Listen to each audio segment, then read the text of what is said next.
कब फाइनल होगी भारत और अमेरिका के बीच ट्रेड डील? ट्रंप के टैरिफ पर आया बड़ा अपडेट।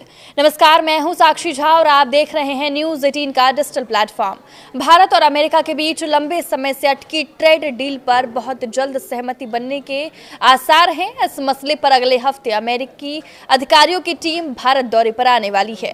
पिछले कुछ समय से अमेरिका के राष्ट्रपति डोनाल्ड ट्रंप भी कई बार इस पर इशारा कर चुके हैं। ट्रंप ने कहा भी था कि भारत अमेरिका के बीच ट्रेड डील को लेकर बातचीत सही ट्रैक पर जा रही है और जल्द ही इसे अंतिम रूप दे दिया जाएगा। इसी पर बातचीत करने के लिए अमेरिकी प्रतिनिधिमंडल की टीम भारत दौरे पर आने वाली है। अमेरिका के मुख्य वार्ताकार ब्रैडन लिंच के साथ यूएस ट्रेड रिप्रेजेंटेटिव रिक स्विट्जर भी भारत दौरे पर आ रहे हैं। वो वाणिज्य सचिव से मिलेंगे। माना जा रहा है कि इस बैठक के बाद दोनों देशों के बीच ट्रेड डील पर फाइनल मुहर लग सकता है। दोनों देशों के प्रतिनिधिमंडल की 3 दिवसीय बैठक इसी सप्ताह शुरू होगी और 2 दिन बाद खत्म हो जाएगी। इसमें अमेरिका की ओर से भारत पर लगाए गए टैरिफ में कटौती पर भी चर्चा होने की उम्मीद है। अमेरिकी राष्ट्रपति डोनाल्ड ट्रंप ने रूस से तेल खरीदने को लेकर इसी साल अगस्त महीने में भारत पर 25% एक्स्ट्रा टैरिफ थोप दिया था। इसके बाद भारत पर कुल 50% टैरिफ का बोझ हो गया। अमेरिका के इस फैसले से दोनों देशों के बीच ट्रेड डील पर सहमति नहीं बन सकी। अमेरिकी अफसरों ने 16 दिसंबर को भारत का दौरा किया और 22 सितंबर को वाणिज्य और उद्योग मंत्री पीयूष गोयल ने भी व्यापार वार्ता के लिए अमेरिका का दौरा किया था। दोनों देशों की ओर से ट्रेड डील के फाइनल करने को लेकर कई बार पॉजिटिव सिग्नल मिल चुके हैं। पिछले दिनों डोनाल्ड ट्रंप ने कहा था कि जल्द ही अमेरिका और भारत के बीच अच्छी डील होने जा रहा है। वाणिज्य और उद्योग मंत्री पीयूष गोयल ने भी ट्रेड डील पर बात बनने के संकेत दिए थे।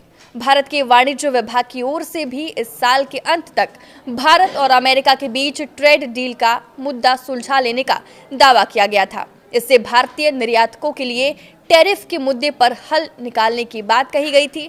भारत और अमेरिका के बीच ट्रेड डील को लेकर अब तक 6 दौर की बातचीत पूरी हो चुकी है, लेकिन अभी तक अंतिम फैसला नहीं हो पाया है।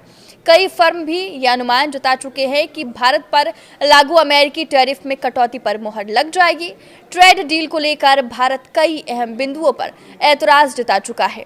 भारत डेयरी और पोल्ट्री जैसा सेक्टर विदेश कंपनियों के लिए नहीं खोलना चाहता। अमेरिका भारत पर मक्का, सोयाबीन, गेहूं, इथेनॉल, फल और मेवों जैसे एग्रीकल्चर प्रोडक्ट्स के लिए अपने बाजार खोलने का दावा भी बनाता रहा है। भारत खुद कृषि प्रधान देश है। ऐसे में भारत ऐसे किसी भी कदम को मंजूर नहीं कर सकता है। भारत का कहना है कि अमेरिका ज्यादातर जेनेटिकली मेडिफाइड मक्का और सोयाबीन उगाता है। भारत इन्हें स्वास्थ्य और पर्यावरण के लिए नुकसानदायक मानता है। डेयरी सेक्टर की बात करें तो भारत में इसकी वजह से लाखों लोग आजीविका कमाते हैं। अमेरिकी कंपनियों के लिए मार्केट खोला जाता है तो उनके लिए सही नहीं होगा। यानी भारत और अमेरिका के बीच एक बार फिर बड़ी ट्रेड डील को लेकर हलचल तेज हो गई है। सवाल सिर्फ यही नहीं है कि डील होगी या नहीं, बल्कि ये भी कि क्या डोनाल्ड ट्रंप के दौर में लगाए गए भारत टैरिफ से भारत को अब राहत मिलने वाली है।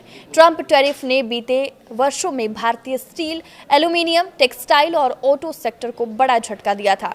अब ऐसे समय में जब अमेरिका में चुनावी माहौल गर्म है और भारत खुद को ग्लोबल मैन्युफैक्चरिंग हब के तौर पर स्थापित करने की कोशिश में है, ये प्रस्तावित ट्रेड डील दोनों देशों के लिए बड़ा गेम चेंजर साबित हो सकता है। इस समझौते के एजेंडे में टैरिफ में कटौती, भारतीय उत्पादों को अमेरिकी बाजार में आसान एंट्री, डिफेंस और टेक्नोलॉजी सेक्टर में रणनीतिक साझेदारी, फार्मा और सेमीकंडक्टर इंडस्ट्री में नए समझौते और चीन के विकल्प के रूप में भारत को मजबूत करने जैसे बड़े मुद्दे शामिल बताए जा रहे हैं। लेकिन तस्वीर का दूसरा पहलू भी उतना ही अहम है, क्योंकि अमेरिका भारत से कृषि, डेयरी और डिजिटल पॉलिसी में अहम रियायतें चाहता है। आपके इस वीडियो पर क्या राय है, हमें कमेंट करके जरूर बताएं। नमस्कार।